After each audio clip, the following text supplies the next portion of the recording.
శ్రీ గురుభ్యో నమః. హరి ఓం. శ్రీ మాణిక్యాంబా సమేత భీమేశ్వరాయ నమః. వాగర్ధావివ సంపృక్తౌ వాగర్ధ ప్రతిపత్తయే జగతః పితరౌ వందే పార్వతీ పరమేశ్వరౌ.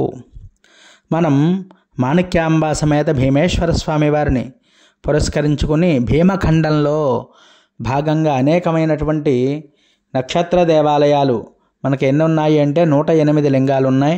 108 దేవాలయాలు అంటే ఒక్కో నక్షత్రానికి 4 పాదాలు చొప్పున 27 నక్షత్రాలకి 4 చూసుకున్నట్లయితే మనకి 108 లింగాలు మనకి చక్కగా భీమఖండంలో మాత్రమే ఉన్నాయి. మరి ప్రపంచ దేశాల్లో కానీ ప్రపంచంలో ఎక్కడా లేనటువంటివి మన భీమఖండంలో ఉన్నవి ఏమిటండి? ఈ యొక్క నక్షత్ర పాద దేవాలయాలు చాలా విశేషమైనటువంటివి. ఇది ఒక్కసారి చూడాలి అంటే మరి ఎంతో అదృష్టం ఉంటే కానీ ఆ స్వామివారి ముఖ్యంగా మాణిక్యాంబా సమేత భీమేశ్వర స్వామివారి సంపూర్ణమైనటువంటి కృపా కటాక్షాలు ఉంటేనే 108 లింగాలు కూడా మనం దర్శనం చేసుకోవడం అవుతుందండి. లేకపోతే మరి మనకి అది చిన్న విషయం అయితే కాదు. అందులో భాగంగా ఈవేళ మనం చూస్తున్నటువంటి స్వామివారి దేవాలయం ఏమిటి, ఏ నక్షత్రం అనేది ఇప్పుడు తెలుసుకుందాం. ఇది భరణి నక్షత్రం 4వ పాదం. అలాగే స్వామివారి పేరు పార్వతీ రామలింగేశ్వర స్వామివారు. ఇది ఉప్పంగల అనేటువంటి గ్రామంలో ఉంది.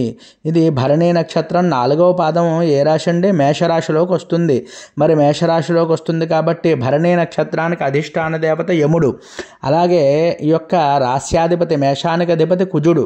మరి కుజగ్రహ దోషాలన్నీ కూడా తొలగిపోతాయి. స్వామిని ఒక్కసారి దర్శనం చేసుకున్నట్లయితే ఆ నక్షత్ర పాద దోషాలన్నీ కూడా తొలగిపోతాయి. అందువల్ల ఎవరైనా భరణి నక్షత్ర జాతకులు ఉన్నట్లయితే ఈ వీడియో తప్పక పంపించండి. వాళ్ళు కూడా దర్శనం చేసుకున్న వారు అవుతారు మీ వల్ల. అంతేకాకుండా మరి పార్వతీ రామలింగేశ్వర స్వామి వారిని ఎవరైతే భక్తి శ్రద్ధలతో ఆరాధన చేస్తారో వారందరికీ కూడా నక్షత్ర దోషాలన్నీ కూడా తొలగిపోతాయి. అంతేకాకుండా ఈ ఉప్పంగల గ్రామం అనేది ఎలా వెళ్ళాలి ఇప్పుడు మనం చూద్దామని తెలుసుకుందాం. దీనికోసం మరి ద్రాక్షారం నుంచి యానం వెళ్ళాలి. యానం దగ్గర నుంచి అలా వెళ్ళి మనం యానం నుంచి కూడా వెళ్ళొచ్చు ఉప్పంగల. లేకపోయినట్లయితే మనకి కోలంక గ్రామం నుంచి పల్లిపాలెం వెళ్ళి పల్లిపాలెం నుంచి అయితే 2 కిలోమీటర్ల దూరంలో అయితే మనకి ఉప్పంగల అనేటువంటి గ్రామం వస్తుంది. దీనికి ఉప్పంగల వెళ్ళడానికి ఎటువంటి బస్సు మార్గాలు అయితే లేవు. పల్లిపాలెం దాకా అయితే బస్సులు ఉన్నాయి, అలాగే యానం దాకా కూడా ఉన్నాయి. అక్కడ నుంచి సొంత వెహికల్ అయితే మనం ఏర్పాటు చేసుకుని ఈ యొక్క గ్రామానికి అయితే చేరుకోవాలి. ఈ గ్రామాన్ని చేరుకున్నట్లయితే మనకి స్టార్టింగ్లోనే ప్రప్రథమంగా ఈ యొక్క దేవాలయం అయితే మరి ఆ రోడ్డు పక్కనే మనకి దర్శనం అవుతుందండి. అందువల్ల ఈ యొక్క స్వామివారిని మనం చూడడం చాలా సులువుగా అయితే చేరుకోవచ్చు. మరి సొంత వెహికల్ ఉంటేనే అది సాధ్యపడుతుంది, లేకపోతే అయితే వెళ్ళడం అయితే చాలా కష్టంగా ఉంటుంది.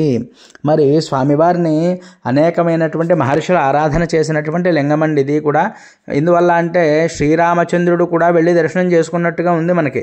అంతేకాకుండా వ్యాసుల వారు కూడా వెళ్ళి ఇక్కడ స్వామివారిని అలాగే అమ్మవారిని కూడా ప్రార్థన చేసినట్టు, ఇక్కడ తపస్సు చేసినట్టు కూడా మనకు అనేకమైనటువంటి స్థల పురాణాలు ఆధారాలు కూడా చెప్పబడుతున్నాయి.